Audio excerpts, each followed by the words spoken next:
Okay, fantastic. That's what I wanted to be. I guess my hold on. Okay, it's working. I got a notification that my mic was unmuted, but there's no sound. But it must be old. I'm looking for a front cam.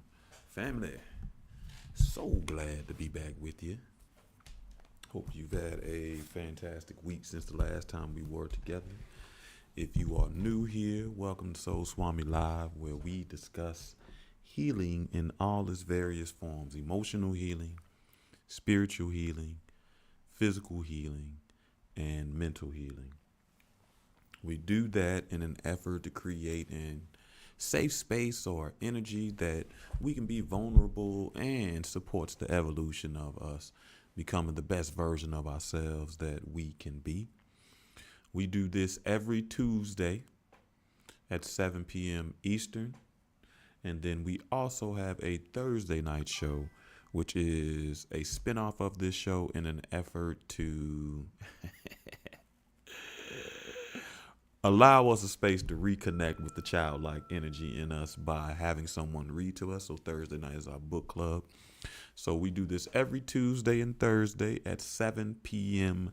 Eastern on YouTube, Facebook, Twitch, which is my favorite, and Instagram. But tonight we're not on Instagram because in my setup I put practice instead of live show. So Instagram will be all right.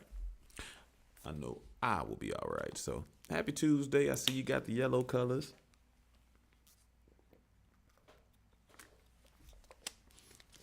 For the heart, and I laughed because I figured you might see the yellow lights and knew what today was. So generally at the beginning of every show, we do a little bit of energy work. And this week we are on the solar plexus. The solar plexus, which is essentially your stomach area. The solar plexus energy point is good for your sense of personal power. It is good for your self-esteem. Interestingly enough, it is a reflection of your strength, your ego, and your confidence. I had to pause a little bit for self-esteem because I've been working on my sacred the last couple of years, really.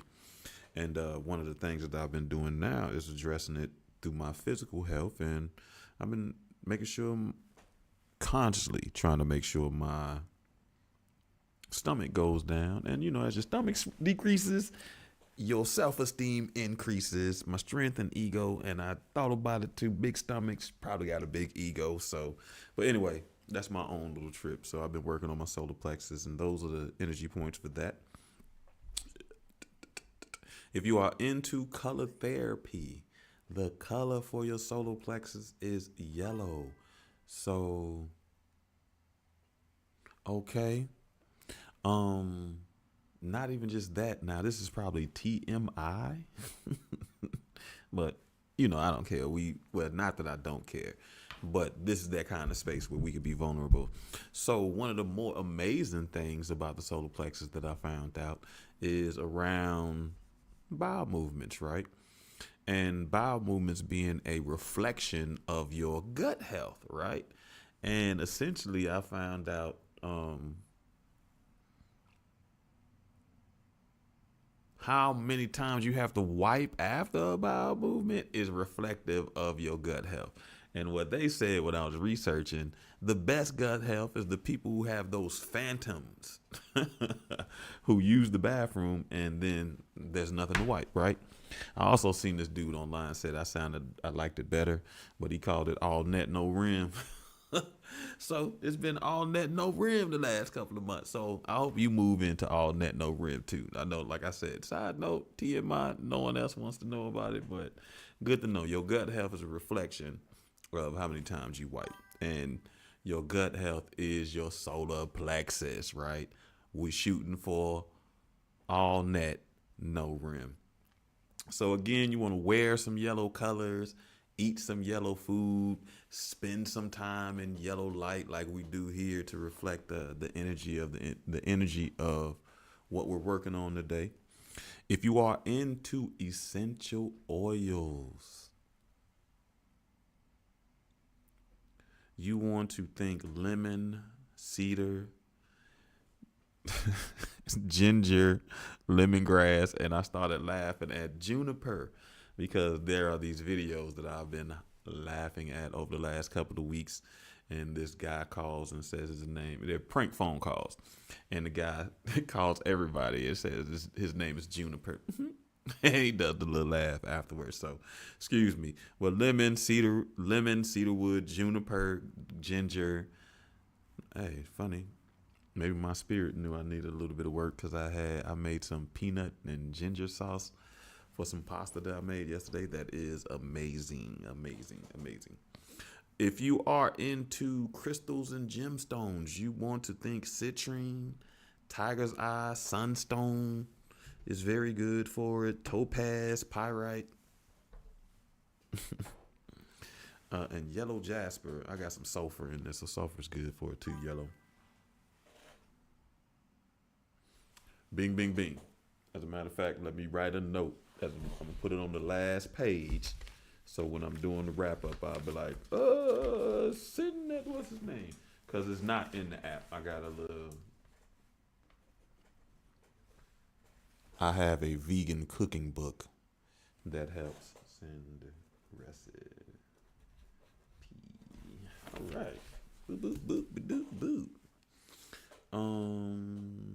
The next thing we do is a little bit of sound therapy where all you have to do is just relax and listen to the sound of the bowl and start working on shifting the energy from the stresses of the day to a comfort, relaxing space so you can be vulnerable to be able to receive and give whatever is necessary during this time that we are together.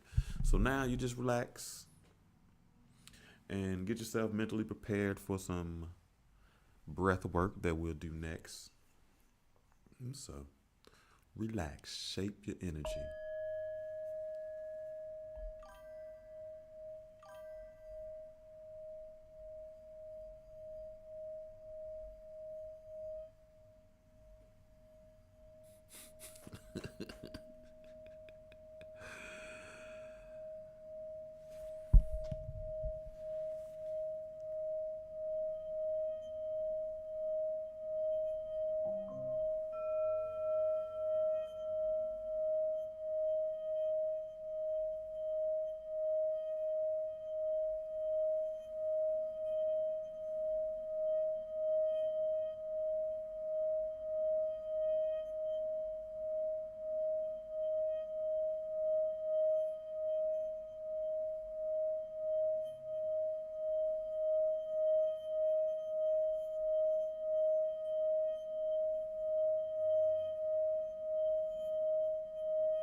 The next thing we do is a little bit of breath work. It was funny. I was going to ask you. Well, I'm gonna ask you this now. That's not what I was about to say, but you can tell me your suggestion for breath work. We generally do 3-3-3, triangle breathing, 4-4-4, box breathing. We do some. What's that? 4-7-8. I was about to say 3-7-8. 4-7-8. We haven't done sun moon cleansing in a while.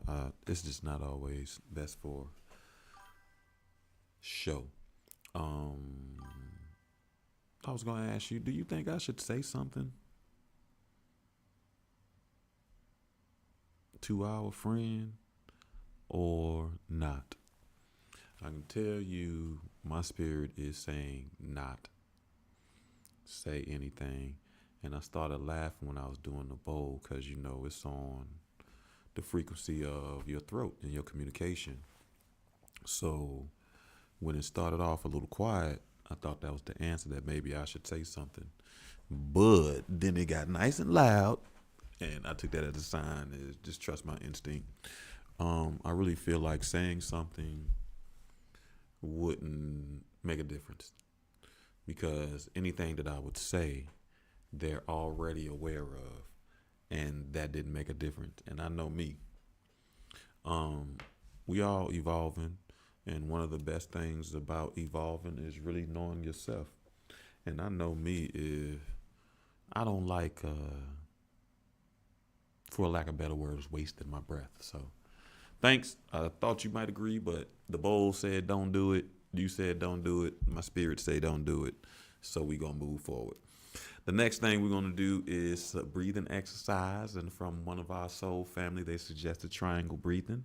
So we can go with triangle breathing. I love triangle breathing. I love all the breath work. So if you are unfamiliar with triangle breathing, it is you inhale for 3 seconds, you hold your breath for 3 seconds, and then you exhale for 3 seconds. But during this time, the only thing you have to do is focus in on your energy, think about your personal power, your self esteem, your strength, your ego, and your confidence, and listen to the sound of my voice as I guide you through the breathing exercise. On the count of three, we will start with triangle breathing. 1, 2, 3. Breathe in 3, 2, 3. Hold 3, 2, 3. Release 3, 2, 3. Breathe in 3, 2, 3. Hold 3, 2, 3. Release 3, 2, 3. Breathe in 3, 2, 3. Hold 3, 2, 3. Release 3, 2, 3. Last time, family. Breathe in 3, 2, 3. Hold 3, 2, 3. Release 3, 2, 3. And the next thing we will do is some affirmation. These affirmations are very good for your solar plexus energy. Again, when you need to activate your stability or comfort or familiarity with your personal power, strength, ego, confidence, or self-esteem, these are affirmations that you can say that will ignite that energy in you. Do, do, do, do, do, do.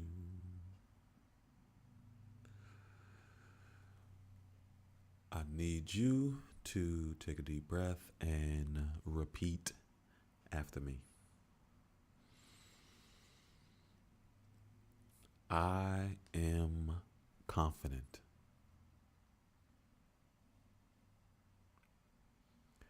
I act with courage. I am a powerful being. I am motivated, persistent, and successful. I honor myself. I am confident. I act with courage. I am a powerful being. I am motivated, persistent, and successful. And I honor myself. Honor myself. All right, family. Now we can get the show on the road. Wait, a side cam. Boop, boop, boop, boop, boop. Here we go. All right, family. So glad to be here. And you know what time it is? It is your weekly reminder that you too can support the channel and your own development by purchasing The Seven Spaces of Healing.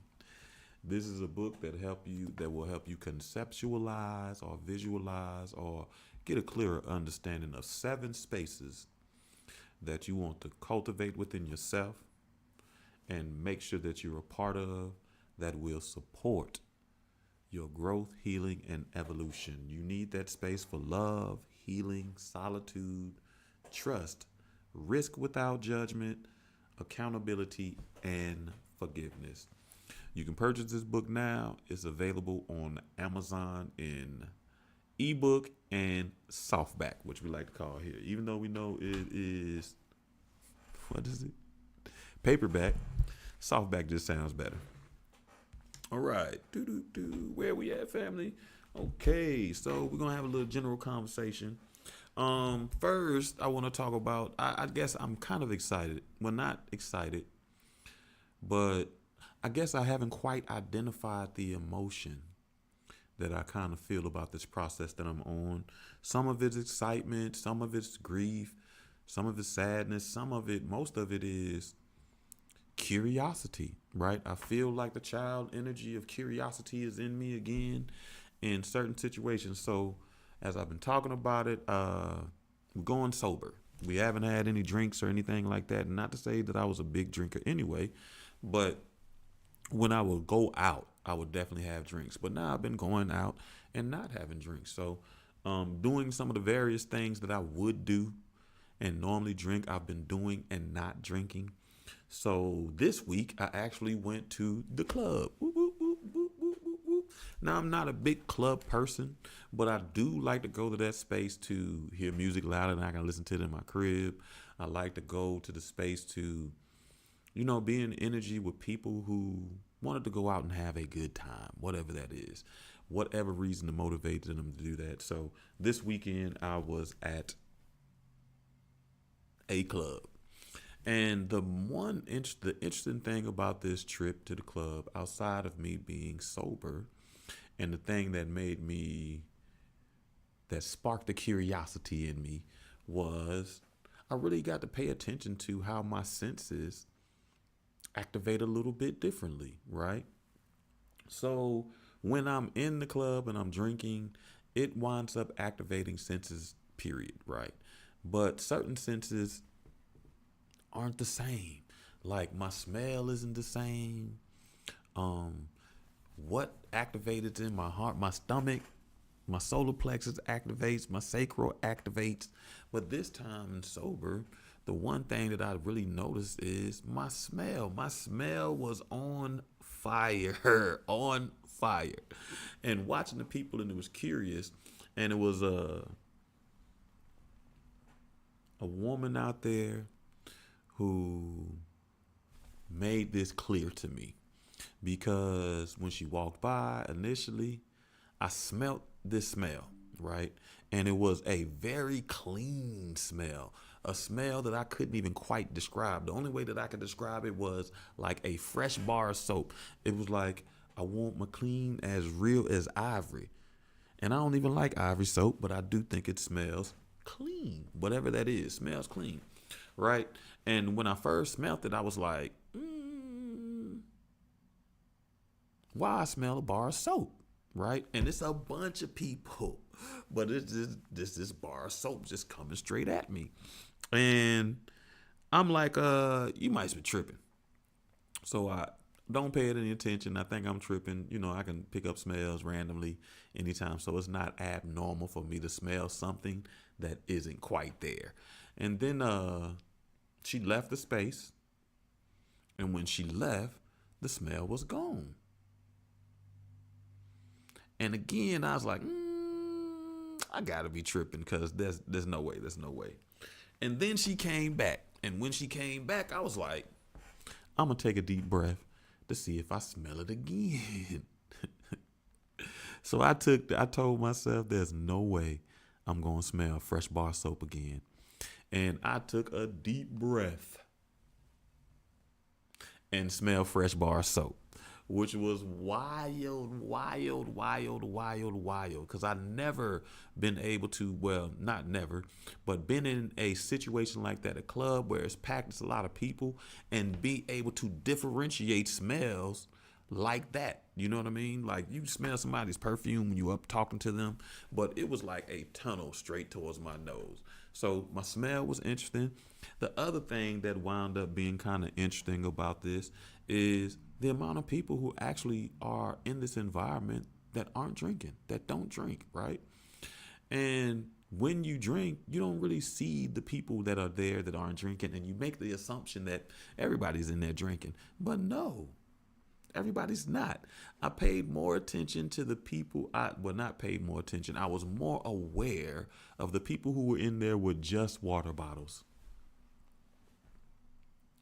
And what made it even more interesting,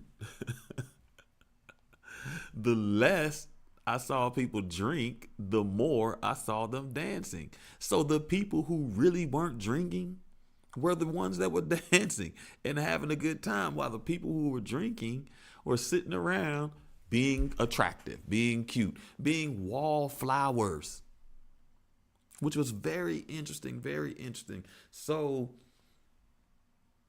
being in that space and seeing how my senses respond, even my awareness responds different, has been an amazing thing, right? And then on a side note, another note, my homeboy has never, ever, ever, ever mentioned this, right? And I've been seeing it a lot going on lately, but this weekend he tells me he's considering going grad chapter and pledging his favorite fraternity, right? He says to me, "Hey, when I do it, would you do it with me?" And I laughed, I laughed because it is curious, it is funny. Over the last year, I've been asking people to do something similar with me, but it hasn't been with fraternities. It's been other social organizations. And I haven't had anybody do it with me, right? So it was interesting to see the tables turn, and my homeboy asked me to do it with him. And initially, I was like, I don't know about that. But I recognized how that coin had flipped over, and it may be an opportunity there, right? My homeboy, I'd have known him since we were in college, and he liked them, but he really ain't put any effort into it. So to hear him say he had some real thoughts about it and some real effort into it now, it was an amazing thing to do. And then being able to be on the other side of the coin where somebody valued my energy or the value that I bring, somebody appreciated the value that I bring and asked me to do it with them, right? So that was a lit time, right? So if it happens, I told him the only way I do it is with him. I'm not doing it on my own, not thinking of about it, but I go through it with my people. So if I surprise you one day and you see me with some letters, just know my college roommate did it to me. It's his fault that I did it, right? But I thought it was a cute thing. Not cute, but just, again, to bring back a little bit of the childlike joy in me. And then today I wound up having a conversation with my doctor, right? I think I mentioned it before. I've been going to the doctor. Well, I go to the doctor regularly anyway for checkups and make sure my body. That's motivated some of the weight loss and all things that's been going on the last month. But as of lately, they've been concerned about a bruit, which I didn't know what it was till I got through this process. But a bruit is a swishing sound that they hear through a stethoscope, right? So we've been going to getting checked on that. I had a ultrasound on my neck first, and that was fine. So I went back last week and had an MRI with the tracer dye. And anyway, we went through that. And then he calls, they hit me with the thing that drives you crazy. So I know when there's nothing to worry about, they'll be like, "Hey, nothing to worry about," in a message in the system. But this time they was like, "Hey, we need to talk to you." I'm like, oh man, that sucks. But I also knew we need to talk to you is better than you need to come in. Sherry, you on the YouTube? Thank you, girl. How you doing? You know what I mean? I'm in here just talking crazy. You probably gonna need a pen tonight because we're gonna do some exercises. Woo, woo, woo, woo, woo. We're gonna do some exercises and answer some questions and all this fun stuff to wrap up our universal law. So anyway, I talked to my doctor. He tells me I have something called fibromuscular dysplasia. I don't know what that is. Well, I didn't know what that is, but it's essentially your arteries, the what makes up your arteries changes, and either they get too flexible or not flexible enough, but it's very rare, right? So most people don't get diagnosed with it, right? Most of the time it's diagnosed after some sort of weird event. So I'm thankful that we were able to catch it before I had some weird event, so I can do some things to adjust my diet, which is fantastic. I've been adjusting my diet and doing all that stuff. And 90% of the people who are diagnosed with it are women, 10% are men, and I'm one of that 10%. But that's how rare it is. It is very rare, period. So now I have this this diagnosis. It's not anything that I need to necessarily worry about. You know what I mean? But I'm sharing with the family because it's something new. You know what I mean? We're in a space where we're vulnerable. We share with each other. I had never heard of it. I didn't even know what it was. You know what I mean? And they say most of the time it shows up when it shows up in men, which is even rarer. You know what I mean? It shows up in the artery near the stomach or something like that. But they heard mine in my neck. So again, I'm glad we found out. Pretty much the only thing you gotta do is exercise, don't smoke, and let them keep watch on it. So we can do that anyway because I go to the doctor. Of course, I've been exercising. See, I tried to make my chest jump, but I got a bird chest, so you can't see that. So it looked like my shoulders look like I'm shimmying. But anyway, Lord have mercy. But that's something that's news going on. But like I said, nothing to worry about, but we just sharing because that's what we do. Okay, so for tonight, we will begin wrapping up our discussion of the 12 universal laws. We've been doing it for the last couple of months. There are 12 of them, 4 weeks a month. So we've been doing it for about 3 months. And it doesn't quite seem like that, but yeah, it has been like that. And I know it has been like that when I check my rhyme book. It is pages and pages of rhymes around this idea. So we finishing it up, and by finishing up, we want to do a closing activity or a wrap-up activity that allows us to be able to discuss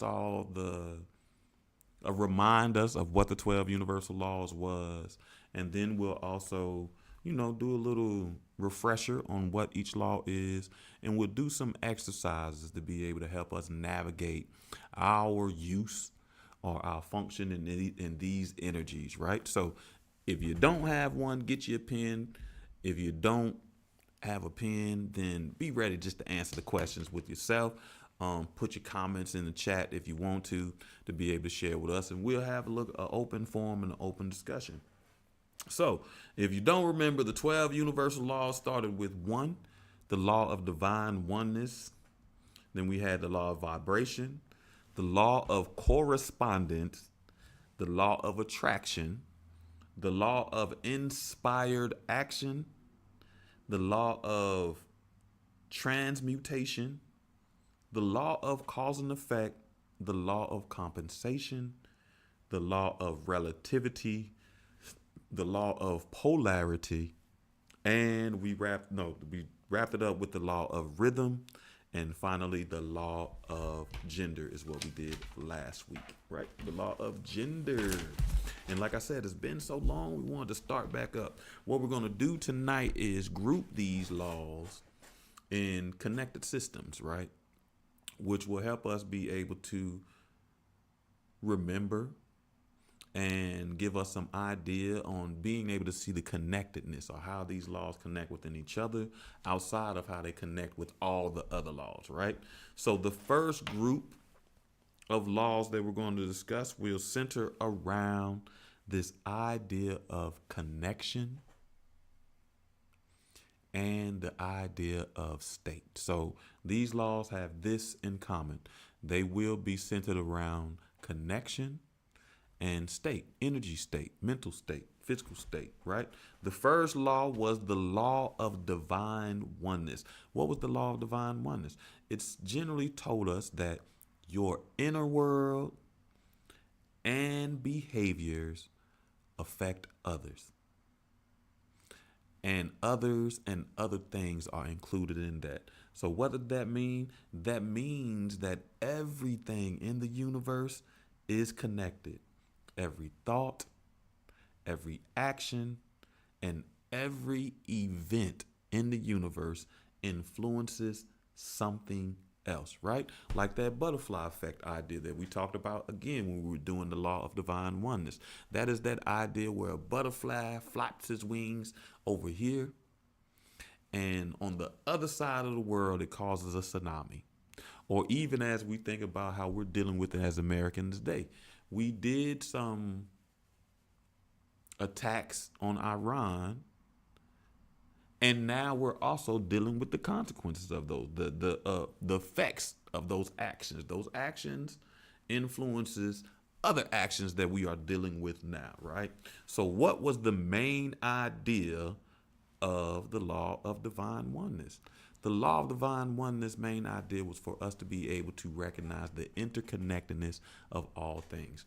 Even though we think about that in the sense of people, it is in people, but it's also with the things that we interact with. I see myself as a plant daddy, right? And I also know that I'm very much connected to these plants. I know what I do, what I think, how I interact with them affects the plants. So I feed them water, I change the soil, I talk to them, I touch them, because we learned that energy cannot be created or destroyed. It can only be transferred. So we really took some time to understand the interconnectedness of all things when we discussed the law of divine oneness. Also, we looked at how there are some scientific principles that connect to this idea as well. One we talked about was the idea of the unified field theory, right? What that means is all particles are a part of one reality, right? So what that also means on a deeper level is we have individual atoms that exist in our body, right? But each one of those atoms are all part of the reality of who we are as a person. We exist because of these each individual atoms that come to make us as a whole human being, right? We also talked about the observer effect, right? The observer effect is pretty much that observation influences outcomes. We use the example of children, right? Children behave very differently when they know that they are being watched.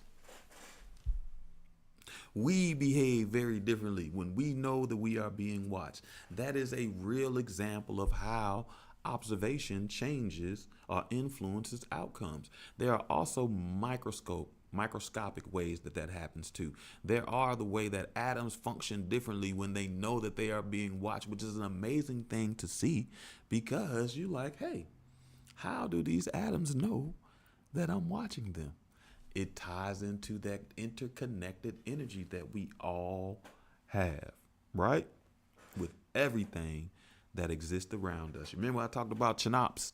We're all made of the same thing. Everything has these basic building blocks of chemicals. I call it chinops because it's easy for me to remember what that is: carbon, hydrogen, nitrogen, oxygen, phosphorus, and sulfur. Those are the basic building blocks of everything in life. Me as a human and this desk that I sit at, right? So next, we want to do an exercise to help flush up our understanding of, hey, Toddy, welcome. Woo, woo, woo, woo, woo. I swear I love to see y'all. Hey, Sherry, you gonna have to Sherry, you gonna have to we're gonna have to get you on Twitch. You dig? Cause you need I need to put you, you need the VIP diamond by your name too. I know you don't know what Twitch is. Nobody does until I tell them.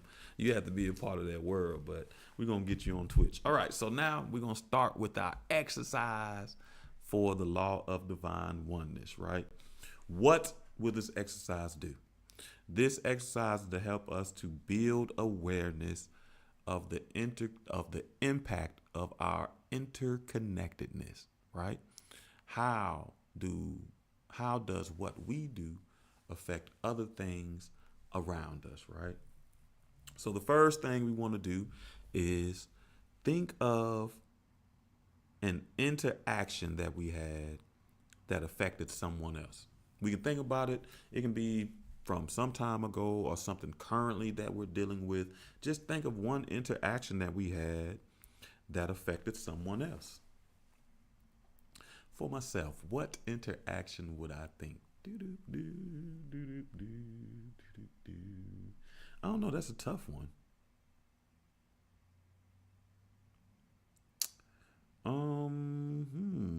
What's an interaction that you can think of that affected someone else?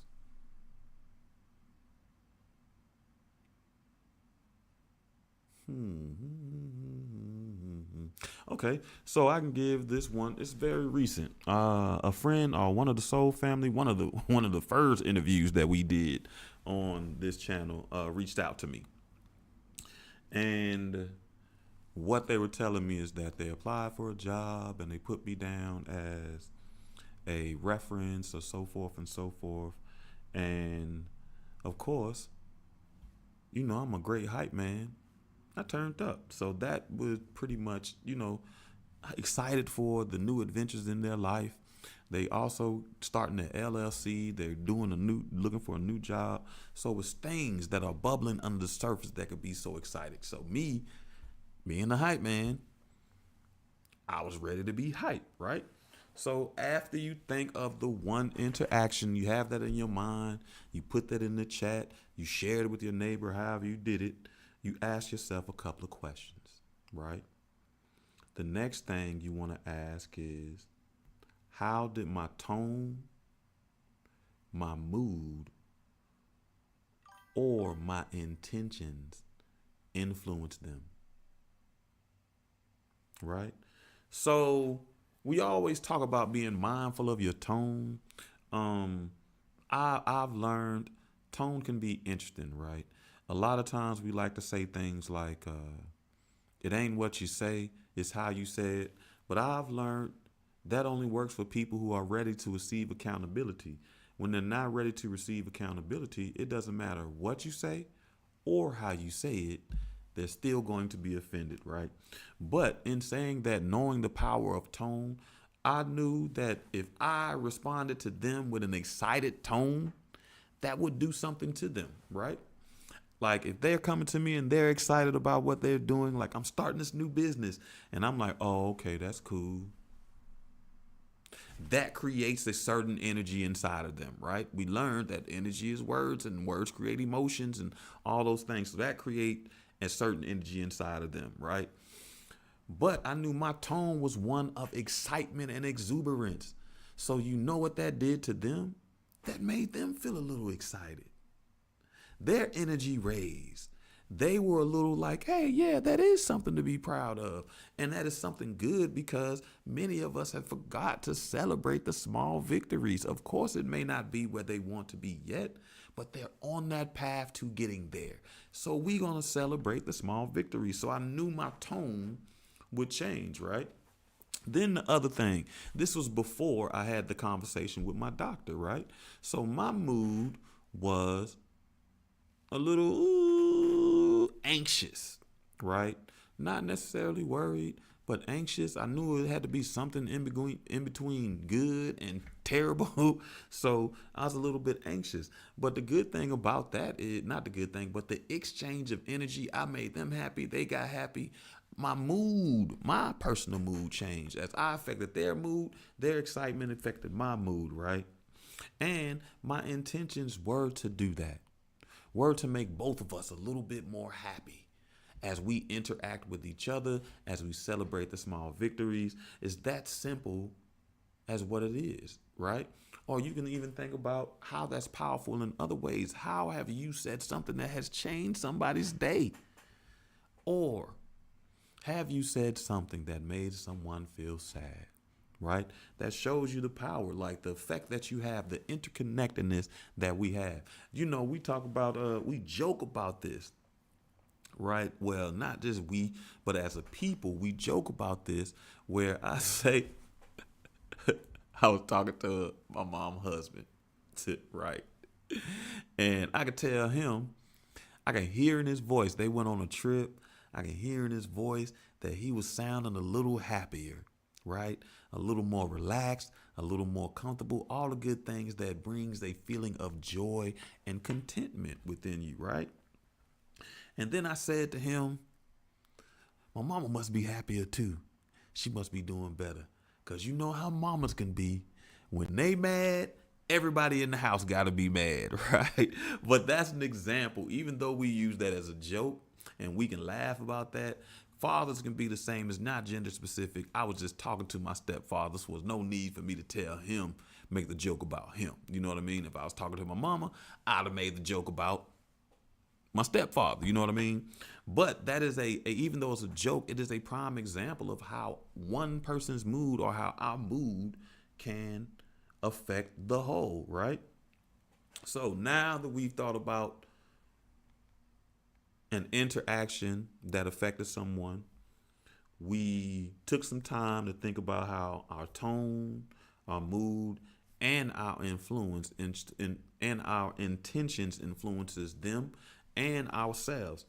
Now, the next thing you want to do is choose one intentional act for tomorrow that will support connection, right?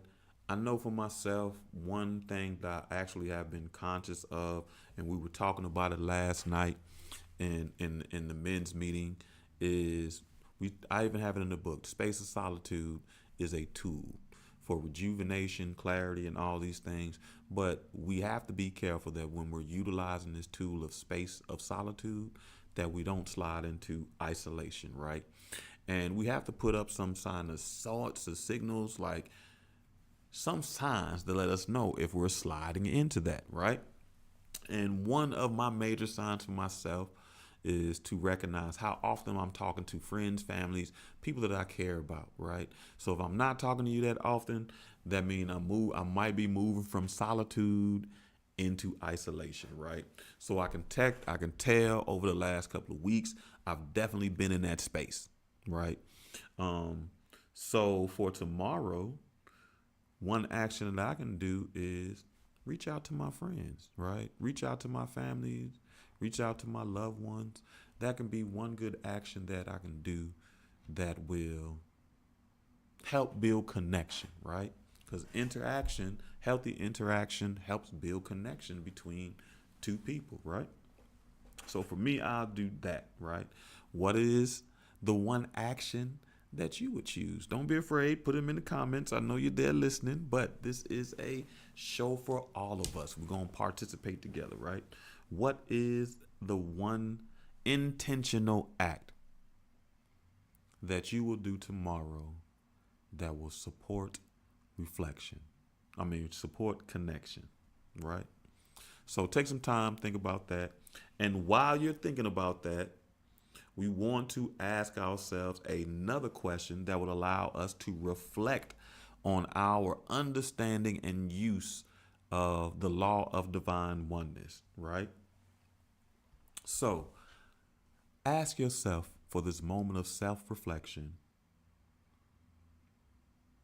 how does knowing I affect others change how I show up? How does knowing that I affect others change how I show up, right? So that's an interesting one for myself, because the word that I've been working on, the word for this year has been integrity, right? And something that many of us place our integrity on is how we show up for people, right? And I'm very much aware that me showing up a lot of time brings smiles, laughs, new lessons, all those things. People are happy to see me. So like I hadn't been out since maybe November, right? So going out last week, it had been a minute. And one of the more interesting things that I love to see when I do go out and I haven't been out in a while is everyone is it's almost like a mini celebration. Everyone is so excited to see me, wondering what I've been, what I'm doing next. It almost feels like I'm a star, right? Not in a way that celebrity, not a celebrity, but a star in the sense that I bring joy and excitement, right? So, knowing how I affect other people when I show up, I really have to be conscious and really think about the ways I show up. I look at integrity. I've been looking at the way people show up for me. I've been making judgments on how I show up, how other people show up for me, because this matters. It changes moods. It influences mood. It influences intentions. It influences energies because of the interconnectedness that we all have with each other, right?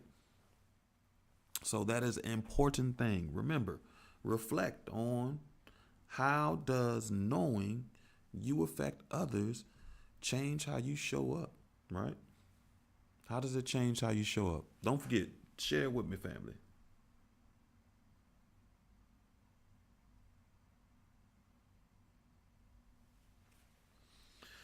The next law that we discussed was the law of vibration. What is the law of vibration? In this terms, how we discussed it, essentially, your emotional state, how you feel emotionally, shapes your perception, your choices, and the outcomes.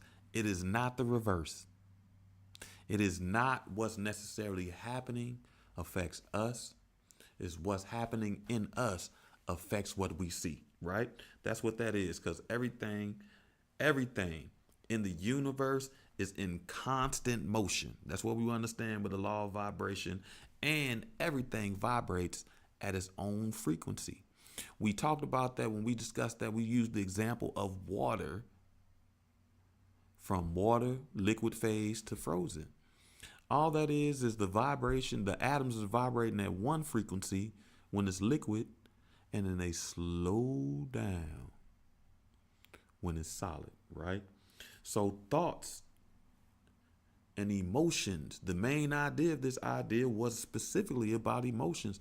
Emotions create vibrational patterns. That's why we talk about words and being conscious of our spelling, because each word creates an emotional state. Even for us to be able to speak, our vocal cords vibrate, so the words have a vibrational frequency that creates an emotional vibration inside of us. So that was that was the main point of understanding the law of vibration, that emotions vibrate, right? Emotions are natural. Feelings are the stories that we tell ourselves about those emotions, right? So they can be real or delusional, right? The science we looked at that supported the law of vibration was one, atomic motion. Atomic motion is an idea that atoms vibrate. So those atoms that we talked about in the interconnectedness that help makes us, they have a vibrational frequency, right?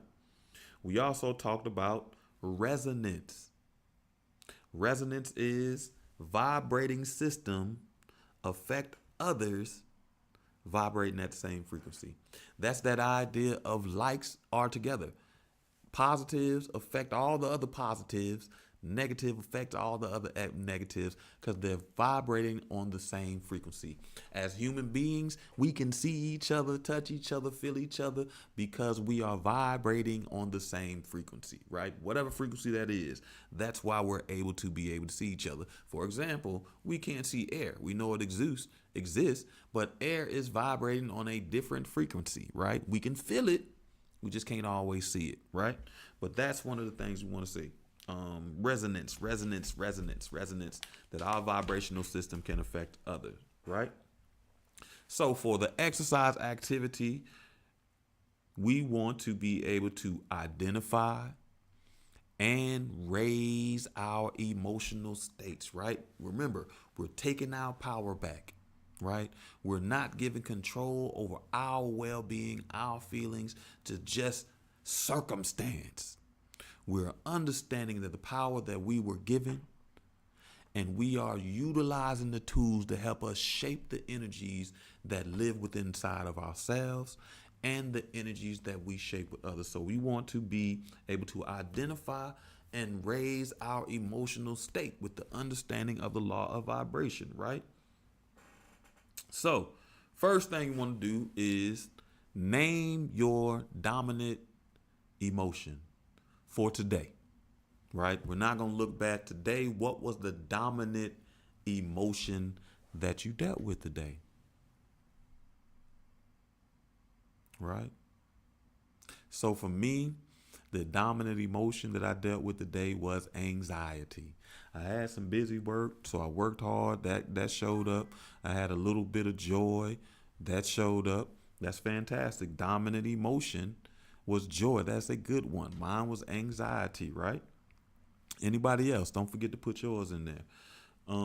So now, after you've identified your dominant emotion, take some time and think about, how does it affect your body? How did that joy make you feel physically, right? For me, the anxiety made me feel a little bit of tension. I was a little gassy today too, right? Which was interesting. I never really made the connection till we started having this conversation that anxiety can also make me gassy, right? So how did you feel with the joy, right? So think about it. How did it affect your body? Then think about, how did it affect your thoughts? I was very conscious. Made you want to sing, dance, and sit in the sun. It was a nice day for the sun to kiss your skin. I definitely went for a walk today. I didn't work out today, so I made sure. It's hard to work out on Tuesdays, especially if I got a bunch of work to do in the morning. But I did make sure I went for a walk. Got some of that sun against my skin. So that is a good example of recognizing how joy affects your body, how anxiety affects your body. Now, how did it affect your thoughts? I was consciously aware of the anxiety. So what I had to do, especially with the tools that we've been learning, is make sure I don't get into that space of overthinking and spiraling into a negative emotion, right? So my thoughts were more on, let's wait and see. It ain't that bad, because otherwise they'd have been like, go to the hospital now, or come in and talk to me, or something like that, right? So I knew that it had to be something different, but maybe not something to worry about too much. So my thoughts were around reminding myself to not worry, right? And then my behaviors. You think about your behaviors. How does that dominant emotion you felt today affect your behavior, right? It actually, which is interesting enough, it motivated me to do one of the things I just said that my intentional action for connection would be. It made me reach out to people, right? So after I got off that phone, I wound up having a conversation with a coworker that was wild, wild, wild, wild, wild, wild, wild, wild. I do fiscal work, right? So when I say I had a wild conversation with coworkers, It generally is somebody is doing something strange somewhere with the money. So that was wild, wild, wild, wild, wild, wild. Right? So you think about the dominant emotions and you start thinking about how overwhelmed. I know that's right. It made you feel tired. How did it affect your thoughts or your behaviors? Were you able to get a nap? Were you able to get some rest?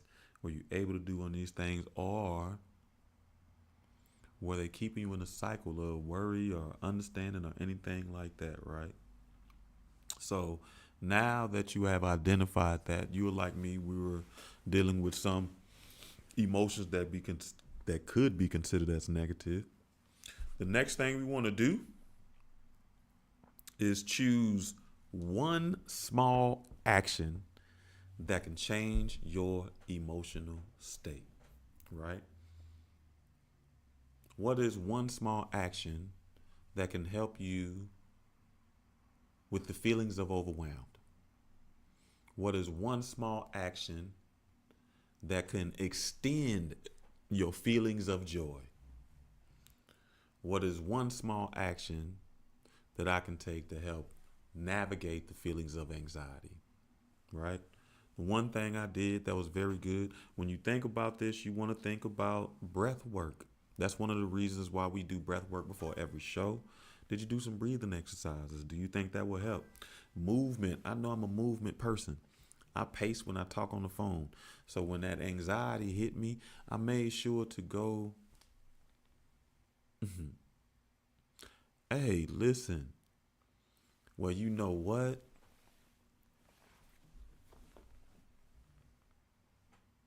Okay, I was about to give Sherry the same advice, right? Liberty said the one thing she can do to extend her joy is rest. Sherry, I was gonna say, I don't know if you met what were we doing? It was the law of rhythm. One of the things that stuck out with the law of rhythm is rest is the reward for a job well done. So, and we don't always recognize that. So, I would say going to bed early is a fantastic thing to help you navigate those feelings of overwhelm because you get a break, you get a breather, a rest. You know what I mean? And shift your mind state a little bit. You'll see how that rest is very much deserved for your job well done, right? And Liberty said they can do some rest. I know that's right. But you get some good sleep in anyway, so we not even gonna trip on that. Well, when you can, because I know a couple of weeks ago we had to celebrate that you was able to get some naps. Woo, woo, woo, woo, woo, woo, woo. But round of applause for y'all.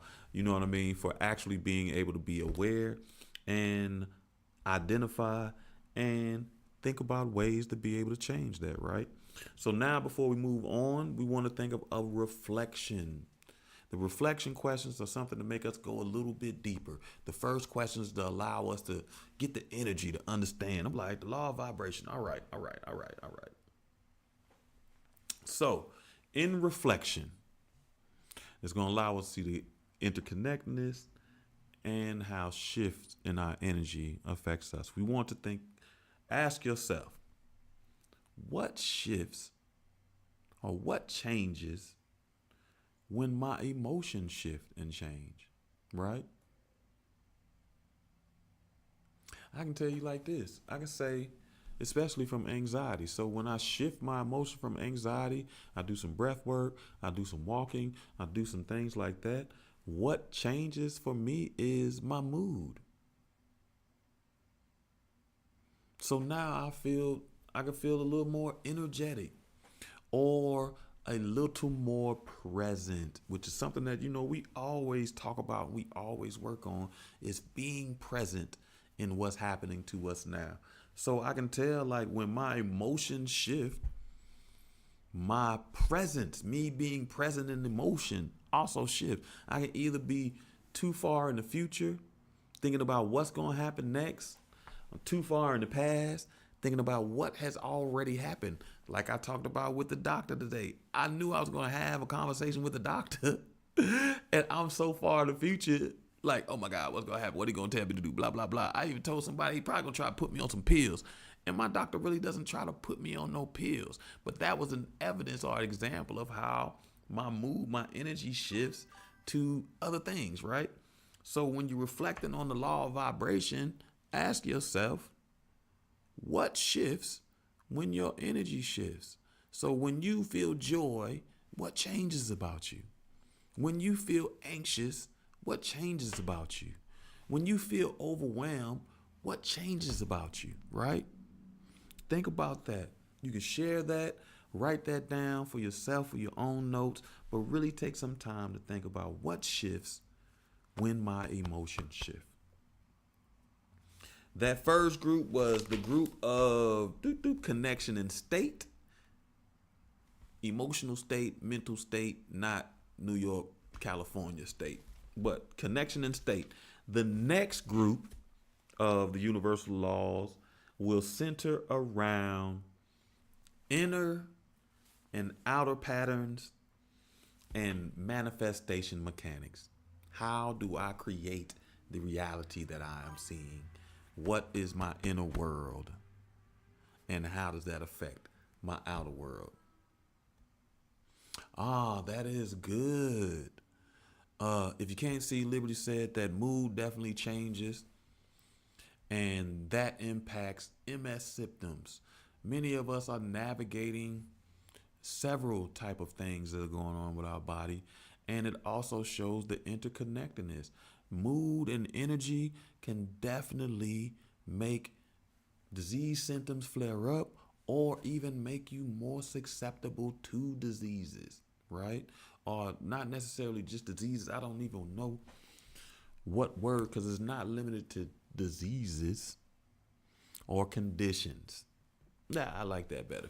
You know what I mean? Can make conditions show up or create new conditions. I was talking to somebody, they were talking about how their knee hurt. I had to tell them the whole story about how my knee was hurting. I bent and popped it. My doctor was like, damn. And I never heard my doctor say that. It was so loud. He was like, damn. And I went to the doctor and did all this work just for them to tell me. I forget what it is, the bone specialist. Anyway, just for them to tell me some stuff my mama could have told me for free. She was like, everything looked fine. And I was like, well, it hurt it popped when I do this. She was like, don't do that no more. My mama could have told me that for free. We talked about all that. And then when I did some emotional work, created space to be able to release some grief, release some tears, release some joy. Because even sometimes being too happy, like, wait a minute, I don't want to get too happy. You know what I mean? And after I did that, my knee no longer pops anymore, which is funny. I still walk around. Well, not walk around. I still work out with the knee brace just as a reminder. You know what I mean? So your emotions and your mood can affect your physical body tremendously. The second group again is inner and outer patterns. Dang, I ain't know I was gonna talk that long. So sorry. I'll try to get through the second group, and we might have to do the third and fourth group next week. The next law is the law of correspondence. The law of correspondence, which essentially is outer patterns. What we see, the patterns that we see, often mirror our internal beliefs, habits, and expectations. So what we're seeing is a reflection of what we believe in, the habits we have, and our expectations. That is amazing. I actually have joined this group, right? Well, I don't even know if I'm in it. I just keep seeing it on my timeline. And it's all these people that want to date. And one of the more interesting things about that has been the negative energy, right? They're always giving negative examples of dating and dating experiences and stuff like, I just seen one before we got on, do women still take men on dates and pay? Like, bro, no, they don't for you, because you don't even believe it exists. Your external experiences mimic what you believe. So if you don't believe it's possible, then it won't exist. I had a conversation around male and females being friends, right? There are a lot of people who don't think it's possible. I even shared how I got my job at Lane Bryant because the manager at Lane Bryant didn't believe that a male and a female could be friends unless the male was interested in men as well. And she met me. She was like, I don't think you interested in men because I'm not. You know what I mean? That's not no judgment on if you are. That's just proof of how our beliefs shapes our perceptions and experiences. She didn't even know it existed with straight men. So it wound up being that, right? So in the law of correspondence, we want to recognize that patterns repeat across different realities. For example, the tree roots that we don't see, the tree branches that we do see, look just like the nerves in our body. So that is a pattern that is recognizable across different realities, right? So our nervous system looks just like the roots of a tree, which looks just like the branches of a tree. That is a pattern across realities, right? The main idea for the law of correspondence is to have a discussion around patterns. Because patterns show up every day. And we always think about it mathematically, like A, B, A, B, A, B. But there are other patterns, like we just talked about. Our nervous system mimicking that of trees and tree branches, tree roots and tree branches, right? So the main idea of this is pattern recognition. Some of the science that we talked about behind that supported this law of correspondence was systems theory, which is kind of like what we talked about with vibrations. Is essentially the micro affects the macro. Our internal, which is the micro, affects the macro, the world that we interact with, right? We also talked about cognitive behaviors. And essentially that cognitive behavior was as within, so without. So what I thinketh and believeth is what I will experience. We talked about it a million times. The universe, God, earth, people owe you nothing to prove you wrong. They generally don't, because the power resides in you.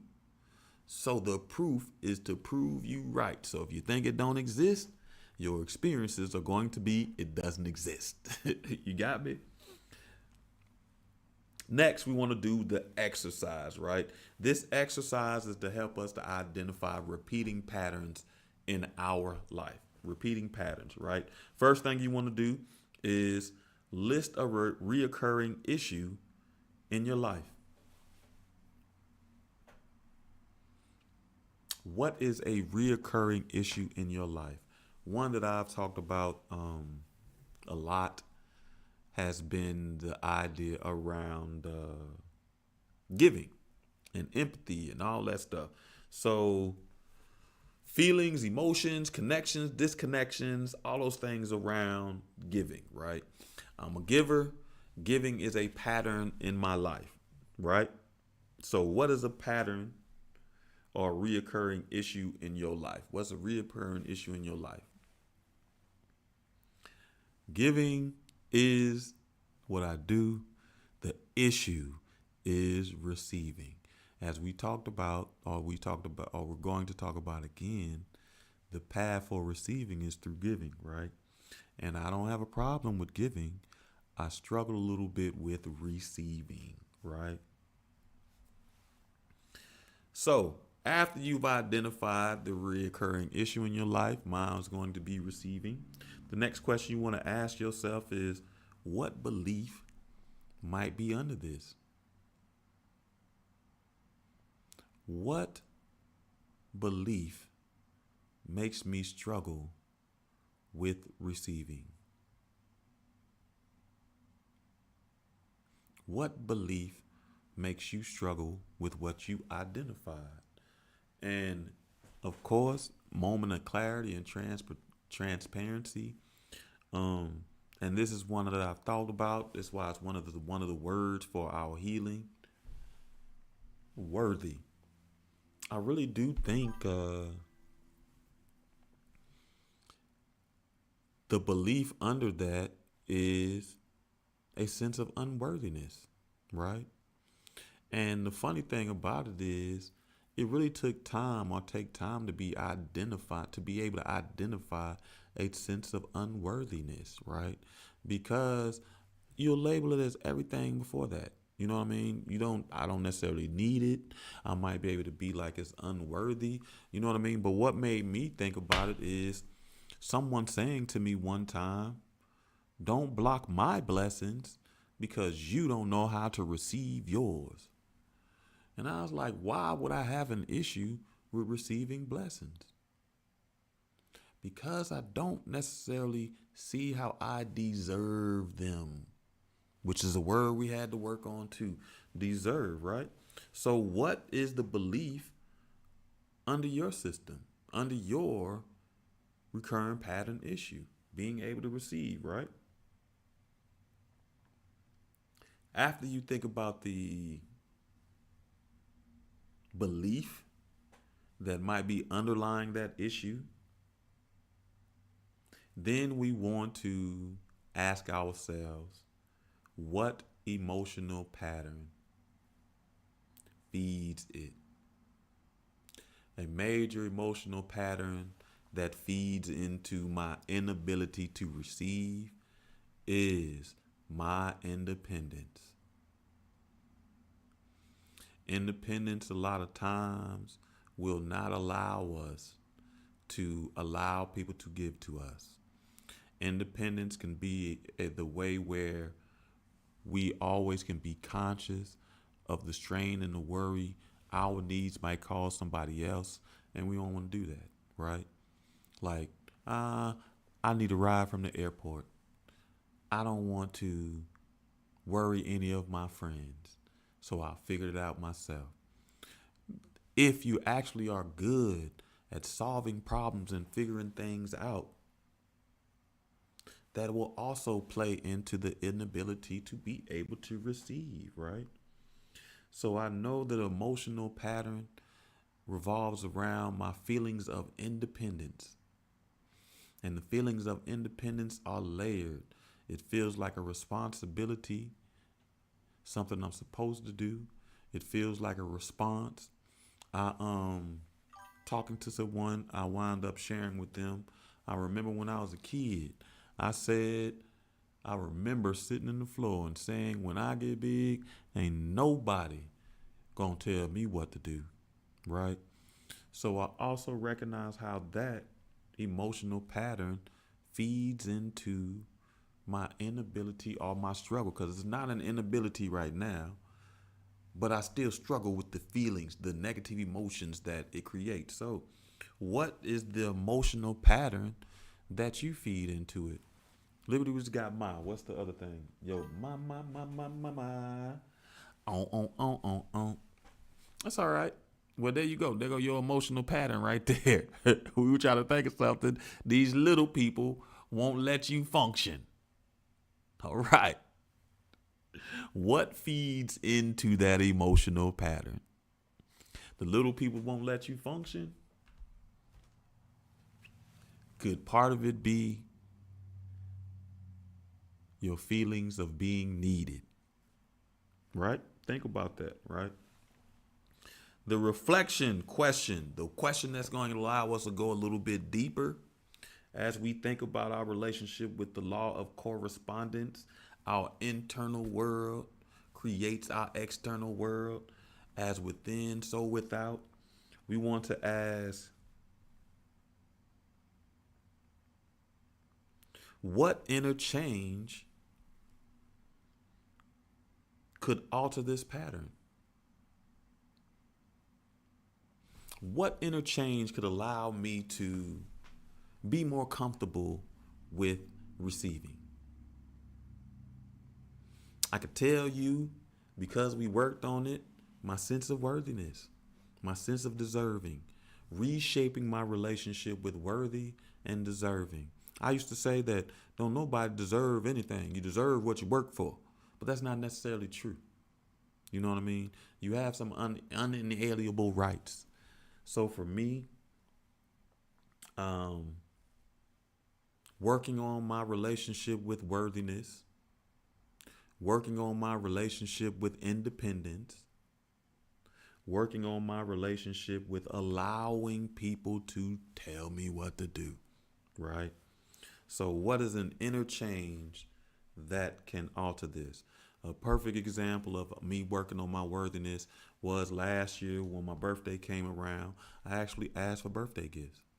I hadn't asked for a birthday gift in since I was 13. So turning at that point, turning 46 and asking for birthday gifts was me working on my sense of worthiness because I do or I am deserving and worthy of celebration, right? So ask yourself what interchange could alter that pattern that you have an issue with, right? The next law, and we went deeply into this one. We won't go that deep into it now because this is a review or synopsis. Is the law of attraction. What was the law of attraction? Essentially, the law of attraction is your focus, your emotions, and your beliefs influence your behaviors and your perceptions, right? So, what you believe will affect your emotions. Well, if you feel like somebody calling you out or somebody calling out one of your mistakes feels like an attack, your emotions, your beliefs, your influence, your behavior, all that shapes your perceptions, right? What you attract in life is what you consistently think about, feel, or believe, right?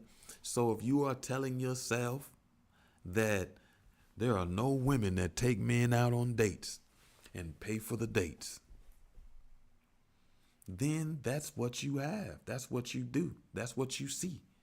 If you believe that there are not men who ask women out for dates, then you get the men that don't ask women out for dates because that is your focus. That is your belief. That is you will behave in ways that support that.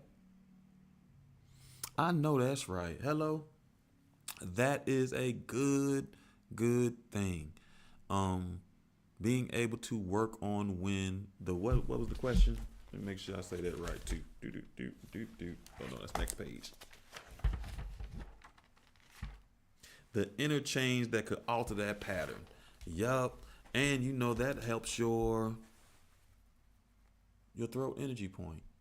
Being able to speak your truth, being able to do that. You know, I work with kids. I was just thinking personally, boundaries. Kids love boundaries and schedules. You can tell them from this time to this time, nobody talk to me.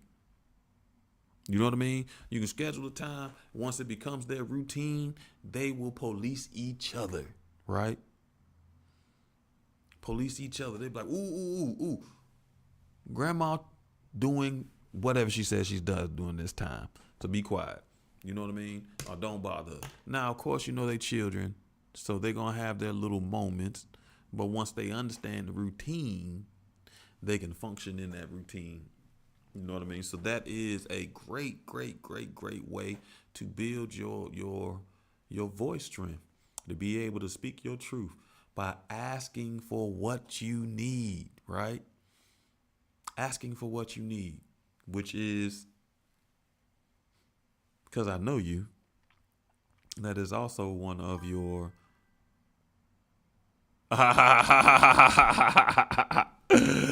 you young grandmas, man, y'all are a mess. Let me tell you something. I don't care how old you is. Once you become a grandma, I'm calling you grandma. And you better be glad I'm saying grandma and not Maw. Because we in the South, I should be calling you Maw. Maw. Maw. Gigi, that's cute. Well, that is a great thing. Recognize that actually asking for what you need can help with that having the space, right?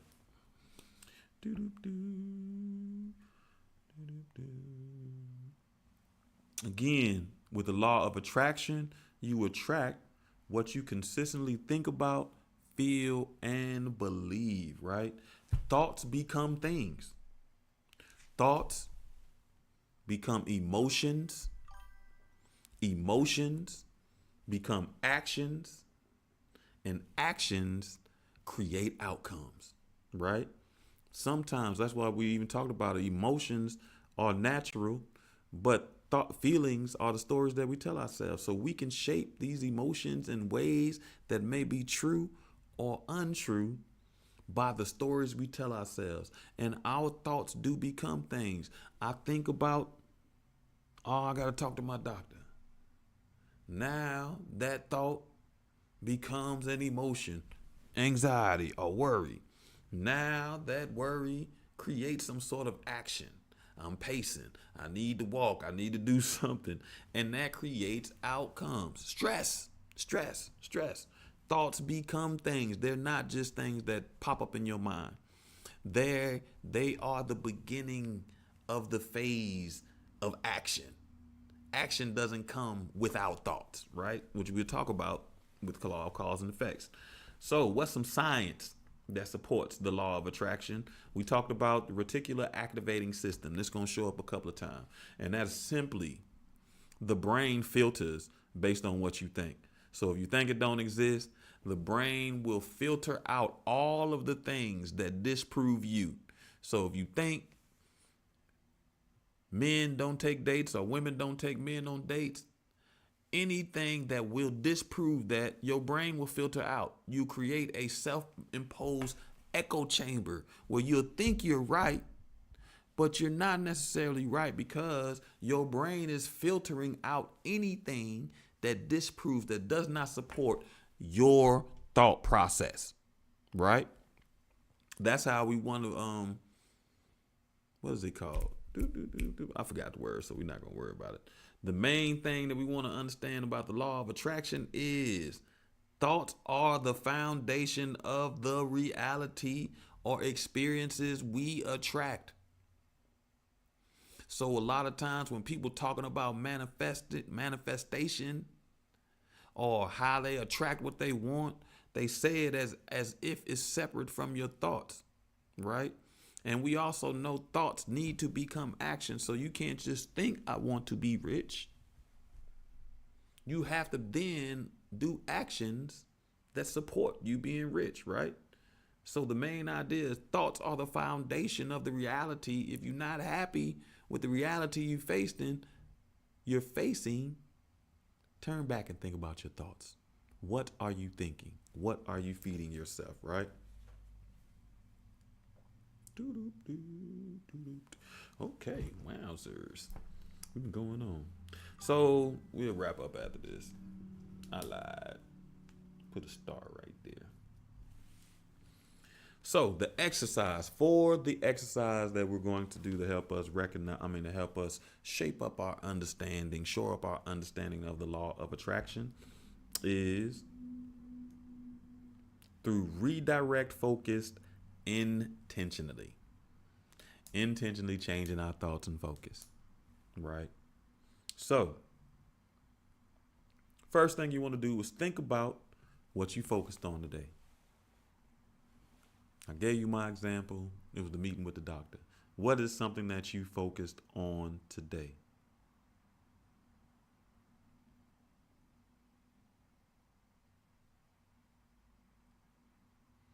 Now that you have that in your mind, think about identify, don't even think about, but name and label the repeated worries. Name and label the repeated goals or desires. And you may not be able to see them as a goal or desire, especially if it's a worry. But once you focused on it and it becomes what leads you, it is your goal and your desire. It's an unfortunate thing, but that's how it works. That's the power of the energy that you have. That's the power that you obtain, right? So think about the repeated worries And then think about the repeated goals or desires of those worries, right?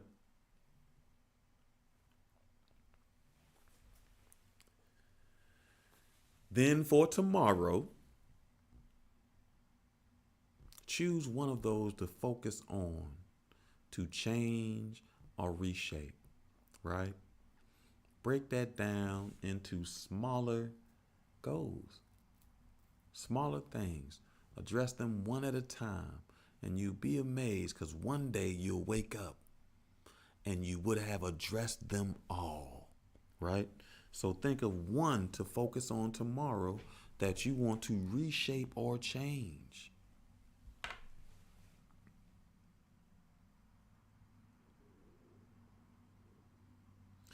And the reflection question that will force you to go deeper, ask yourself,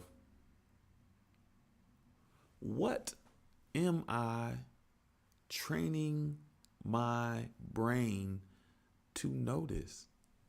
And when you think about this, what are you training your brain to notice?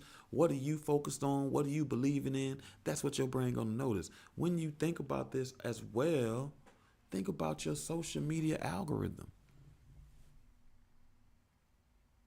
What are we training our brain to notice, right? I've talked about the dating. That dating and questions around dating show up in my algorithm all the time. And I'm like, hey, I've been talking about that too much. That's crazy. Because unconsciously, I was training my brain to notice those conversations, all the conversations that are going on social media. And I tend to notice those. Or even when I think about, as a matter of fact, specifically thinking about my TikTok, I've noticed that there has been a change. One of the things that I liked about TikTok is I can find me something to laugh at easily. But now I have to scroll a bunch, right? Because I trained my brain to notice the funny stuff. So when I train my brain to notice the humor, I can also notice when it's absent, right? So what are you training your brain to notice? Include thinking about your algorithm, the way you navigate social media. Are you noticing the good, or are you noticing more of what's wrong? Right?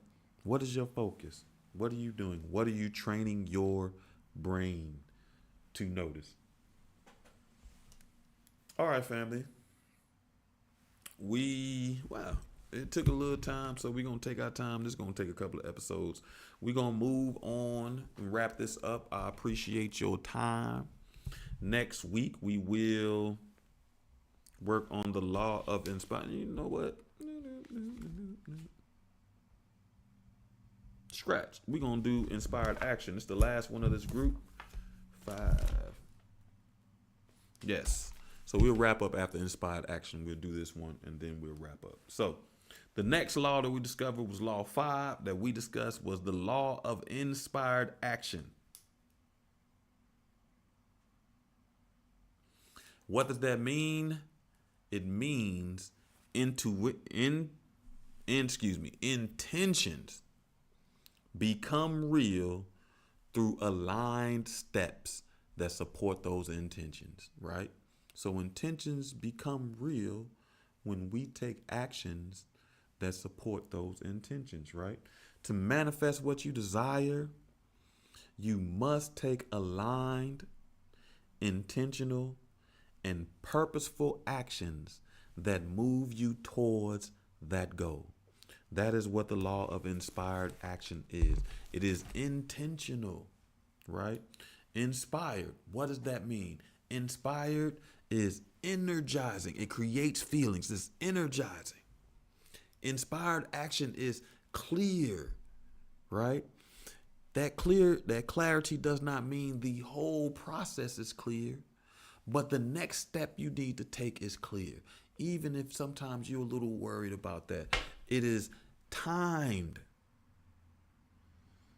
It is perfectly timed. You recognize the time, you know it's time to do this, you do that, and it is aligned with the goal that you are heading towards.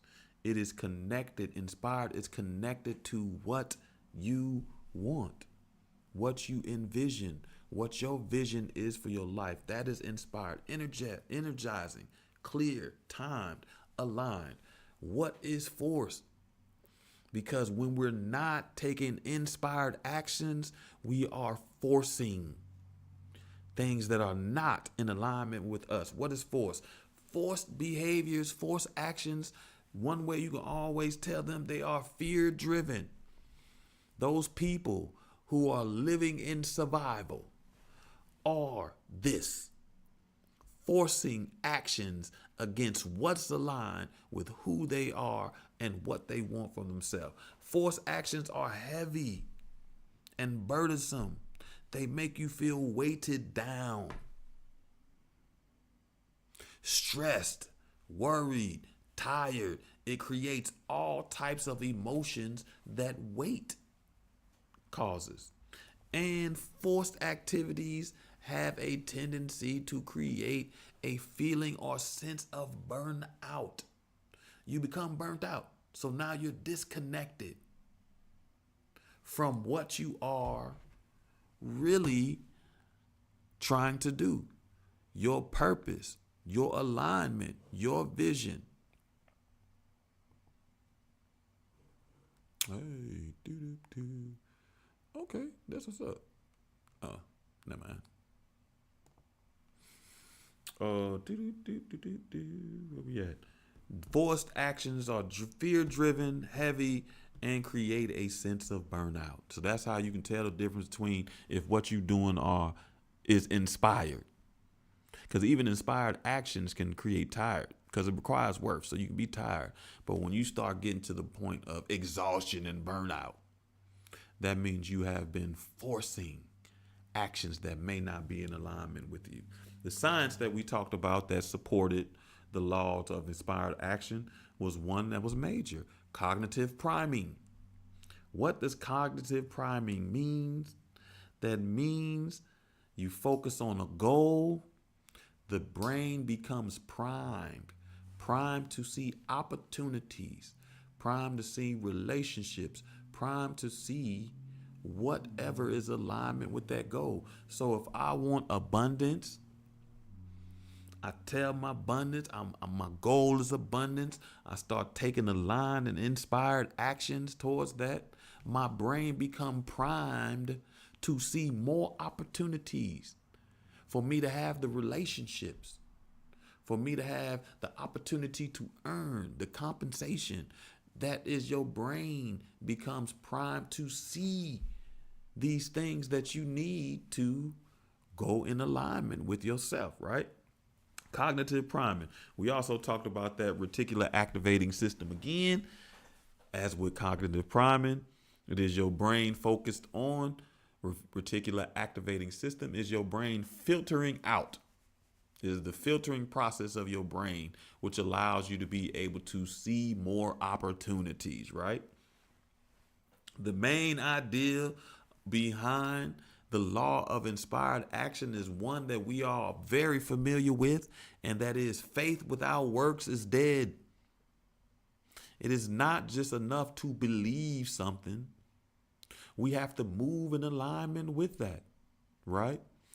I'll give you the perfect example. One of the reasons I've been so focused on my physical health is because I'm a part of this group, right? And in this group, the only thing they worry about is their physical health. They always asking, how do I address this? My leg about to fall off. How do I address this? But the people argue, yell. It's a holistic group, so it's supposed to be healthy people. They fight about everything. You say something, somebody responds so rude that it's shocking. And I was like, well, it seems as though all these people are focused on their physical health, but they're not doing the work to focus on their mental health, their emotional health, or their spiritual health. Now, we've done the work to focus on those. And now we're moving into the space of working on our physical, right? So I recognized that about them, and it made it easier for me to recognize how I am doing the same thing because I'm just focused on these three and not that one, right? The main idea is faith without works is dead. So we have to take steps to help align and support our vision for ourselves because the brain will become primed and it will filter, right? So for the exercise, we want to move from insight to action. For the law of inspired action, that's where we need to move from insight, thoughts, and ideas to actions that support those thoughts and ideas, right?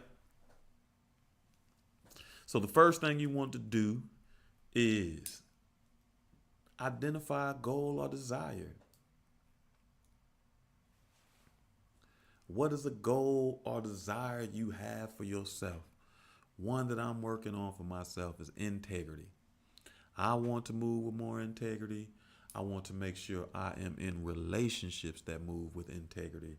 That is a goal I have for myself, moving with more integrity. Not to say that I didn't move with it before. I just didn't move with it enough. And I didn't recognize how I didn't move with it enough until I made integrity the word, my focus, right? So now I can see how I don't move with integrity, how people aren't moving with integrity in my life. So if they're not moving with integrity, they can't even hold me accountable, right? I don't even have that space of accountability. What is a goal or desire for you? What is one that you have? Now, after you've identified that goal or desire, the next thing you want to do is ask yourself, what's the smallest, most aligned action that you can take, right? And for me, like I said, integrity is a goal that I have. One of the more, and it may not be that small, but it definitely is a starting space for me, is being able to keep my word with myself on the simple things. Where if I say, all right, today I'm going to go to bed at 9 o'clock. 9 o'clock, okay. 9 o'clock, I need to try to keep my word with myself to go to bed. That is an amazing goal. One of the goals is exit. Exit can mean anything for you as you're listening. Exiting a job, exiting a living situation, exiting a relationship. So for Liberty, one of her goals is an exit, right? And then when you identify that goal, then you want to think, what's the smallest aligned action that you can take that support that goal, that allow you to exit, right?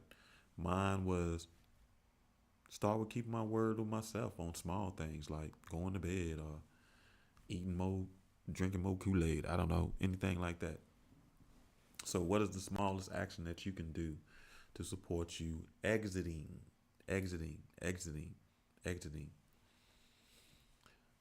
I think one, I'll say just accepting. Accepting is one of the smallest things that you can do. Accept that, okay, this might be the right time. This has to be done. Accepting this might be best for me. Just being accepting of the energy that's available and being able to do that. What do you think the smallest action you can do?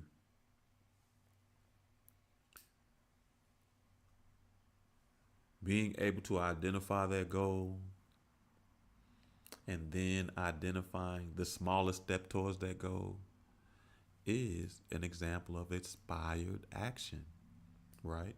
Because once you complete that step, you can think of what's the next step, right? So that is inspired action. For the reflection, and to go deeper, does this action feel aligned or inspired, or does it feel forced? Honestly, um, I know that's right. So that is a good small aligned action, because a lot of it starts with that space of accepting, and not just accepting, but like you said, facing the truth. The truth can be difficult. Changing your mindset is good. Starting to think that you are capable, that you can do this. You have the skills, the tools that are necessarily available. And what you don't have will be provided for you because you worked on your voice to be able to ask for what you want and the ability to be able to receive, right? So changing your mindset is a very good, and it's a universal.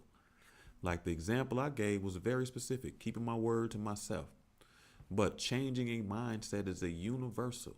We can use that idea for any of the goals that we have identified for ourselves, right? And asking yourself, does this action feel aligned or forced, right? And for me, it feels aligned. Even though it may be difficult to face, accept, do, it just feels right. One of the things that I said is I recognize that I make a lot of decisions from my heart, my stomach, and my sacral, my private. I make a lot of sacral decisions, right? But one thing that always resonates with me is the truth. The truth just has a feeling. It feels right, even if I don't know. I say it's like a punch in the gut, but it feels right. So does this feel right? Is this action feel aligned or forced? It feels right. It feels like it'll be good for my spirit, good for my mental, good for my emotion, good for the relationships that I have, even though it may be scary. All of those things are true. It overall still feel right. It feels good. It doesn't feel like I gotta do this because if I don't do this because I got these responsibilities, so it doesn't feel fear based. I'm not worried about what will happen if I don't do this. I'm only thinking about, is this in line with my spirit? Does this work well for me? How does it feel? And it feels like the truth. It feels right. Right? So that was great, family. Next week, we will work on the third group, which is changes, consequences, and abundance. How do we navigate changes, consequences, and abundance? And we'll try to do the fourth group, which is perspective, balance, and life cycles. Right? Next week, also, family, we will be in, I don't know, we'll be in San Diego, sunny San Diego. So we'll be traveling, we'll be on the road, doing the show on the road. Make sure you join in us while we're out of town next week. Um, Catch us Thursday again. We're continuing reading Changeling by Victor LaValle. I love the book. I love the TV show. If you never heard about it, check out the TV show if you got some time.